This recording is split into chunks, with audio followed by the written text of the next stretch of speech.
Le Club Imo Radio J vous est présenté avec le concours de Helios Premium Immobilier, votre partenaire pour un investissement immobilier rentable et sécurisé au cœur de la Riviera Maya au Mexique. Helios Premium Immobilier par WhatsApp au +33 601 741 452. Radio J. Le Club Imo Radio J, Marc Ezrati. Bonjour à toutes et bonjour à tous, bienvenue dans le Club Imo sur Radio J. Aujourd'hui, j'ai le plaisir de recevoir deux femmes de caractère, deux voix fortes de l'immobilier, avec chacune une spécialité, mais un même moteur, l'engagement total au service de leurs clients. À ma gauche, je reçois aujourd'hui Tamara Despoja, les spécialistes chez Concilio Immobilier, de l'immobilier résidentiel et de prestige en France et à l'international. Elle porte un regard exigeant et humain sur un secteur souvent caricaturé. Bonjour Tamara. Bonjour Marc. À main droite, Annie Fousset, conseillère indépendante en immobilier, reconnue pour sa rigueur, son écoute et sa parfaite maîtrise des ventes dites différenciantes comme le viager, la nue propriété ou encore la vente à réméré, un terrain parfois méconnu mais qui prend tout son sens pour changer dans une vie. Bonjour à vous également Annie Fousset. Bonjour Marc, merci pour l'invitation. Je vous en prie. Alors Tamara, 20 ans dans l'immobilier, un parcours riche et singulier. Qu'est-ce qui vous a mené à vous spécialiser dans le prestige et l'international ? Merci Marc pour cette présentation. Je dirais que c'était plus un parcours de circonstances. Il n'y a pas eu forcément un plan établi de carrière, mais beaucoup de rencontres, et notamment la dernière. J'ai passé, disons, 15 ans dans la gestion, où j'ai pu découvrir les différentes caractères, je dirais, de clients qui m'ont amené dans la relation client et qui m'ont poussé d'aller vers le prestige, l'immobilier de prestige, qui est quand même un segment ultra exigeant. Il faut connaître, je dirais, il faut avoir des compréhensions interculturelles, mais ça correspond complètement, je dirais, à mon ADN, car j'ai toujours envie de, disons, accompagner mes clients d'une manière, je dirais, hautement personnalisée et très, très, très humaine. Annie, vous êtes une figure reconnue du terrain parisien. Comment vous êtes tombée dans la marmite de l'immobilier il y a maintenant 15 ans ? Il y a maintenant 15 ans, après 2 longs CDI, j'ai eu envie de créer ma structure. C'était la révolution numérique, l'entrée dans le 21e siècle, l'arrivée d'Internet. Et donc, beaucoup de métiers ont changé. Et puis, il s'est ouvert les métiers de mandataires indépendants en immobilier à travers les réseaux de mandataires. Et donc, c'est le chemin que j'ai pris pour entrer dans ce monde-là, en me spécialisant dans différentes formes de transactions, et donc j'ai apporté le service à la personne. Alors, vos clients sont très différents pour vous deux, investisseurs, familles, seniors, acquéreurs exigeants. Quel est le point commun entre eux tous et vous Je vais commencer par vous, Annie. C'est le même point commun, c'est l'accompagnement, le conseil et le suivi du dossier. Et donc, dès l'instant où on a ces 3 ingrédients, on fait le parcours. Et pour vous, Tamara ? Je dirais, ils attendent toujours une belle expérience, à la fois humaine et efficace. Moi, je pense souvent au mariage. On a envie que ça se passe bien dès le départ.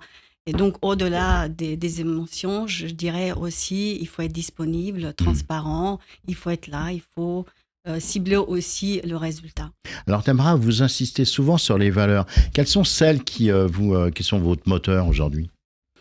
Je vais commencer par la transparence. C'est quelque chose de très important puisqu'il faut être honnête avec le client. Il faut parfois dire les choses qu'ils n'ont pas forcément envie d'entendre, mais c'est comme ça qu'on va établir la confiance, parce que sans la confiance, je dirais qu'il n'y a pas de vente. Ensuite, il faut être disponible. Et je pense que c'est le respect des engagements surtout. C'est-à-dire qu'on quand on dit quelque chose, on doit le faire. Si le client a besoin de vous, il faut être disponible. Aussi, tout ce qui est... c'est un projet de vie, si vous voulez, Marc. Donc, il faut se mettre à leur place. Parfois, ça peut être des situations douloureuses parce qu'il s'agit d'un divorce. Et donc, il faut être là et surtout ne pas juger. Et dans l'immobilier de prestige, je dirais aussi... il faut être discret. Annie, vous êtes reconnue pour votre réactivité et votre polyvalence. Qu'est-ce que ça veut dire concrètement dans une vente complexe, comme le viager par exemple ?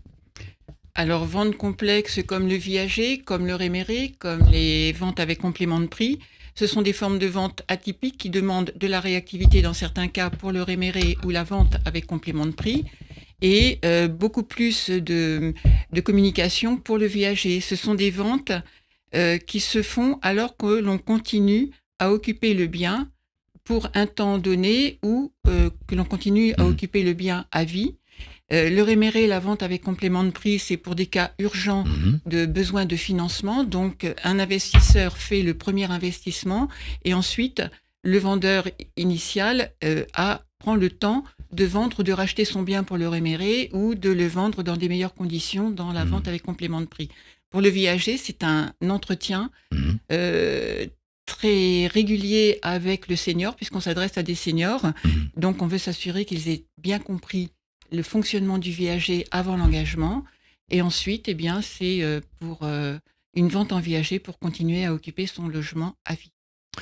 Tamara Despoja, vous avez aussi une casquette d'analyse du marché. Comment on définit le marché du luxe en 2025 ? C'est quoi les grandes tendances ? Il y a les tendances dans le luxe, il y a des choses qui ne changent pas. Par exemple, c'est l'emplacement qui reste quand même la priorité absolue. Mais il y a quand même une montée en puissance de conscience écologique. Il y a beaucoup de clients... Oui, on voit ça de plus en plus avec cette exigence sur la Exactement, qui vont chercher évidemment un produit beau, magnifique, etc. Mais qui vont effectivement chercher des appartements qui ont une valeur, je dirais, écologique. Et on le voit également dans la transmission pour ses enfants, héritiers, etc. Et ils cherchent des produits et un patrimoine pérenne. Annie, de votre côté, est-ce que vous sentez que les ventes un peu différenciantes, un peu atypiques, elles sont en hausse cette année ? Depuis quelques mois en tout cas. Ça peut être un outil pour vendre avec un prix qui soit progressif, par exemple avec les ventes immobilières en ligne, qui sont des formes de vente interactives avec un prix de départ et des paliers d'enchères. Donc, comme on ne connaît pas bien le marché, on ne sait pas exactement si la demande est présente ou si elle est juste en observation.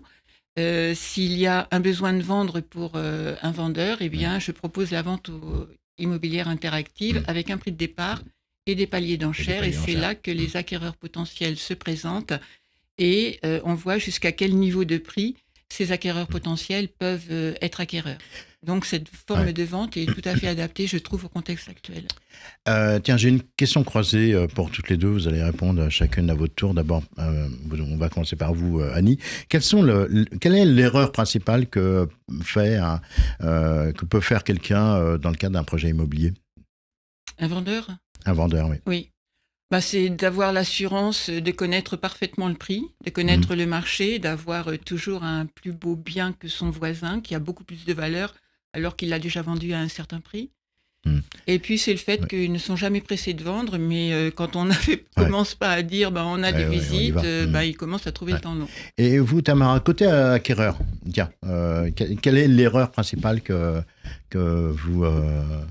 Je dirais c'est de ne pas passer par un professionnel. Je pense qu'on est là. Je comprends que ça peut toucher l'intime, c'est un engagement, etc. Mais parfois, on n'improvise pas, on est là pour conseiller également. Je pense que c'est bien de se faire accompagner. Tiens, Tamara, tout à l'heure, vous avez évoqué la diplomatie interculturelle. Oui. De quoi on parle ? Alors, je dirais que c'est un mot un peu... Dans le cadre d'une vente, par exemple. c'est un mot un peu technique, mais qui est vraiment indispensable, puisque surtout quand on travaille avec une clientèle internationale, il faut savoir que chaque pays a ses codes, sa couture, etc. Donc ça peut parfois rater la vente si on ne connaît pas la personne qu'on a en face. Récemment, j'ai fait visiter un appartement avec des Asiatiques et c'est vrai que pendant la visite, ils n'ont rien dit, mais en fait, c'est leur couture. C'est-à-dire, ils vont déjà observer et ensuite, ils vont poser des questions. Tandis que, par exemple, un Américain, il va être très enthousiaste, etc. Mais voilà, il va demander ensuite un dossier en béton. Ouais. Donc, c'est très important de connaître quand même leur manière d'agir. Annie, vous êtes une bonne connaisseuse de Paris, vous connaissez tous les arrondissements parisiens comme votre poche. Qu'est-ce que vous diriez à un acquéreur qui pense qu'il ne peut plus rien acheter sur Paris ? Il y a un marché sur Paris en permanence. C'est vrai qu'on pense au prix à Paris, mais tous les immeubles n'ont pas la même valeur et puis les quartiers également très recherchés peuvent proposer des biens qui n'ont pas la même qualité que ceux qui sont à des prix du marché très très haut. Donc il y a toujours des opportunités, il faut être observateur, il faut être attentif et puis voilà, quand on veut acheter un bien et puis on fait appel à un professionnel justement qui sera orienté vers des catégories d'immeubles, même dans des quartiers très recherchés, des quartiers bobos qui attirent tout le monde. Merci Annie, merci Tamara, on vous retrouve dans quelques instants, le temps de découvrir l'info du jour. Merci. L'info du jour vous est présentée avec le concours du site goflint.fr. Goflint.fr, première plateforme de dépose d'annonces gratuite et de mise en relation dédiée à la recherche de biens immobiliers. Goflint.fr. Et cette info du jour nous amène à Nice, où un propriétaire ne peut toujours pas habiter son appartement, pourtant acheté en 2022. La raison, son compteur électrique est situé chez son voisin avec lequel il est en conflit et qu'il l'aurait totalement saboté. Résultat, pas d'électricité, impossibilité de faire des travaux, de vivre chez lui ou de louer le logement. La situation déjà tendue s'est encore aggravée avec des travaux non autorisés réalisés dans les parties communes, en l'absence d'un syndic actif et dans une petite copropriété devenue ingérable. Le dossier est dorénavant entre les mains de la justice. L'info du jour vous a été présentée avec le concours du site goflint.fr. Le monde de l'immobilier est une jungle. Trouvez votre nid parmi plus de 400 000 annonces quotidiennes de goflint.fr. goflint.fr. Radio J. Le Club Imo Radio J, Marc Ezrati. Et on est de retour dans le Club Imo sur Radio J avec nos invités du jour. Tamara Despoja, elle est spécialiste de la transaction de prestige chez Concilio Immobilier, et Annie Fossé, conseillère indépendante en immobilier, spécialiste des transactions dites différenciantes. Tamara, vous travaillez souvent avec les États-Unis, vous connaissez bien Miami. Qu'est-ce qui séduit autant les Français dans une ville comme Miami ? En effet, Miami séduit énormément, et des étrangers et des Français. Je dirais que c'est la 3e destination pour les Français après Dubaï et Lisbonne. Pourquoi Miami séduit? Parce que déjà, il y a cocotiers, la mer, le soleil, mais il faut dire que c'est une ville qui est en pleine transformation. Il y a beaucoup d'immeubles qui se construisent et il faut savoir aussi qu'il y a 18 millions de passages de touristes par an. Ouais. Donc, c'est super intéressant en termes de rentabilité. La rentabilité qui est autour de 8 à 10%. 8 à 10%, effectivement. Alors, nous, on travaille sur la résidence Cipriani, qui est une très belle résidence, la première d'ailleurs sur Miami. Et pour la petite anecdote, il y a Lionel Messi qui vient d'acheter 4 lots, donc ça veut te dire. Donc, c'est un investissement non seulement de raison, mais aussi de cœur. Annie Fossé, alors vous aussi, vous avez des clients à l'étranger qui vous délèguent quasiment tout. Comment elle fonctionne, cette relation à distance ? Grâce au numérique, elle fonctionne très très bien. Mais au-delà du numérique. Au-delà du numérique, on fait exactement la même chose à distance. Déjà, ça permet de décanter les dossiers. La visite virtuelle qui est commentée également de la même manière que si je la faisais en réel. Et puis, dès l'instant où il y a un centre d'intérêt pour le bien que j'ai à vendre, eh bien, la personne signe le bon de visite numérique et je lui transmets le dossier de façon à pouvoir répondre à quelques objections, quelques questions. Et donc, la visite à distance quand même impose un déplacement pour, avant de s'engager, faire la visite réelle. Tamara Despoja, vous, on va parler des jeunes acquéreurs, parce qu'on a l'impression qu'il y a une recherche de sens. Comment ça se manifeste dans leur choix ? Alors Marc, déjà, moi j'adore travailler avec les jeunes parce que je trouve qu'ils ont vraiment une vision, une nouvelle vision du monde. Et parfois, ils nous font revoir nos certitudes et je trouve ça super rafraîchissant. Ils ont en fait cette quête de sens. Alors, pendant longtemps, on a cru que ces jeunes millennials, ils n'étaient pas du tout... ils n'étaient pas du tout intéressés par la... Z ou Y, Z, exactement. Qu'ils n'étaient pas du tout intéressés par la propriétaire. Or, au contraire, on voit aujourd'hui qu'ils veulent tellement investir. Et d'ailleurs... En ce moment, il n'y a que des jeunes qui achètent en impôt. On a cette impression. On parle effectivement de jeunes qui veulent investir, mais pas forcément posséder. Alors, pas tout à fait la même chose. Alors justement, avec cette incertitude, on va dire ce qui se passe aujourd'hui, si ils veulent investir, mais en fait, ils investissent différemment. Ils vont poser beaucoup de questions, ils veulent quelque chose qui a du sens.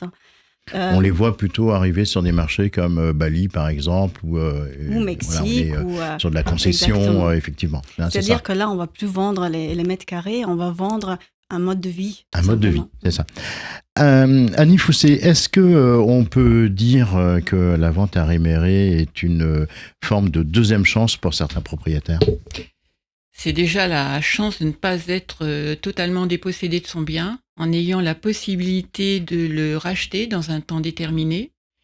Et donc, c'est effectivement une deuxième chance, puisque si on a accès à la forme de vente en réméré, c'est qu'on a une urgence financière et qu'un investisseur peut acquérir un bien, mais à des conditions bien moindres. Et le réméré peut permettre à la personne de trouver la solution pour racheter son bien parce qu'il attendait de l'argent, des procédures judiciaires ou des choses comme ça. Donc, c'est vraiment une forme de vente qui est un très, très bon relais. J'ai une question, encore une fois, pour toutes les deux. Comment est-ce qu'on gagne la confiance d'un client quand on est sur des projets aussi complexes ? Annie Fousset ?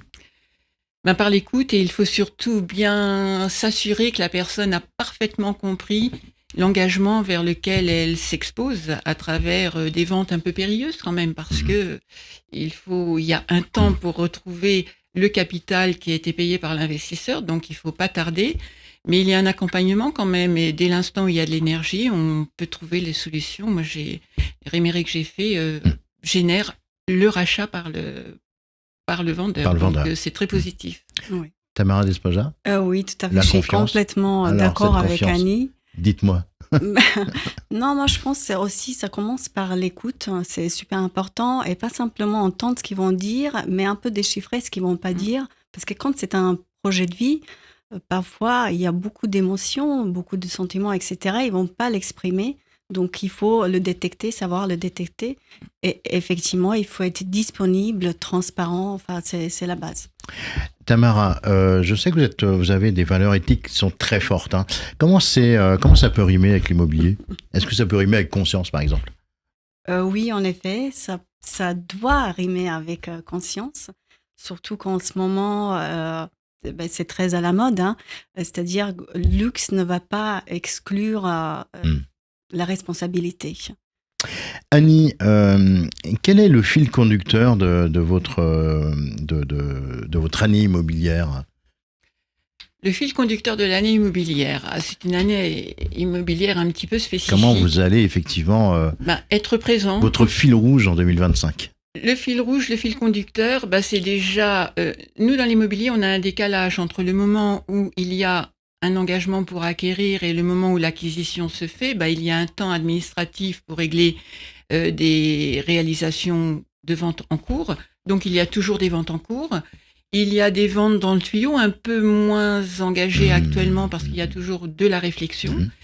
Et puis moi, j'ai beaucoup d'estimation de biens. Donc, les le top de départ pour la mise en vente n'est pas encore donné, mais il y a de la réflexion. Mais voilà, il y a... Et donc, il y a quelque ça chose. permet de garder le contact avec les clients, puis de garder le contact à travers tous les outils numériques pour montrer qu'on est là et qu'on peut répondre à des questions et qu'on peut répondre à des projets également. Double question pour toutes les deux. On va commencer avec vous, Tamara. Qu'est-ce qui vous rend la plus fière aujourd'hui? Je pense que c'est surtout voir le sourire sur le visage des clients quand un projet aboutit. En fait, c'est le fait de me recommander comme un médecin de famille, mais dans l'immobilier, et voir cette transmission de génération en génération. Et vous, Annie? Moi, la satisfaction du client et puis la satisfaction d'avoir sorti quelques personnes du pétrin quand même, les formes de vente à titre. On va parler un peu du métier d'agent immobilier. Est-ce que vous pensez qu'il a changé depuis quelque temps, ce métier d'agent immobilier? C'est bien Annie. professionnalisé, je trouve, grâce à l'aide du numérique, et il est beaucoup plus vivant parce qu'il est imagé, et je trouve que c'est une belle cohabitation entre le terrain et le numérique. Double question encore, Tamara. Quel conseil vous donneriez à un auditeur de Radio J qui nous écoute ce matin et cet après-midi, et qui aimerait acheter ou vendre dans l'immobilier? Je pense qu'il ne faut pas attendre. Il n'y a pas de moment pour acheter. Il faut juste être bien conseillé, accompagné. Je dirais pendant qu'il y en a ceux qui dorment et il y en a d'autres qui avancent. Donc, n'ayez pas peur. Lancez-vous. Annie Fossé? C'est la même chose. Il faut acheter au moment où on est prêt. Donc, quand les personnes sont prêtes, et il y a le bon conseil du professionnel qui va accompagner vers le projet. Bon, allez, j'ai une toute petite question à toutes les deux, parce qu'on a un tout petit peu de temps. Un bien qu'on peut trouver chez vous, chez Concilio Immo, que vous avez envie de diffuser aujourd'hui, allez-y, vous avez 30 secondes. Alors, c'est Tamara. la résidence Cipriani à Miami. Alors, on revient à Miami. On revient à Miami, effectivement, dans le quartier Brickell, donc un quartier de finance très j'ai prisé plutôt, en ce moment, taille, et par les familles et des grandes enseignes, sur 83 étages. Résidence de luxe avec une très belle vue sur la mer. C'est le moment d'investir à partir d'1,7 million. 1,7 million. Annie Fossé? Alors, un bien sur lequel je suis en train de travailler sur l'estimation, un viager à la campagne à Paris. D'accord. Je trouve que c'est une belle opportunité de faire un investissement progressif. Et la campagne à Paris, c'est la campagne à Paris. Eh bien, si ça intéresse un de nos auditeurs, il contacte Radio J et on vous passera les contacts. Merci beaucoup à toutes les deux. Tamara Despoja de Concilio Immobilier, Annie Fossé, conseillère indépendante en immobilier. Et voilà, le Club Immo, c'est terminé pour aujourd'hui. Je vous retrouve avec grand plaisir demain à 16h05. Le Club Immo Radio J vous a été présenté par Helios Premium Immobilier. Avec une équipe française sur place, d'Helios Premium Immobilier, investissez de manière rentable et sécurisée au cœur de la Riviera Maya, au Mexique. Helios Premium Immobilier. WhatsApp au +33 601 741 452.